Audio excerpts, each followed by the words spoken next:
One thing you need to do is to start to assess the generator risk using our generator health monitoring offering.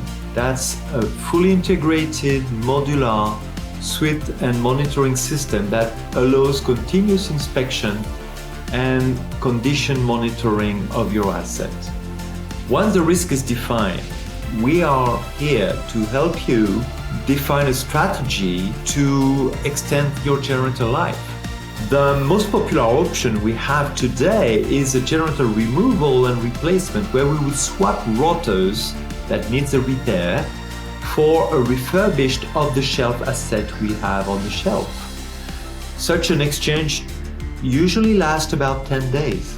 Other options you have on the table include stator rewind or rotor rewinds. They can include new coils, they can include new retaining rings, new collector rings.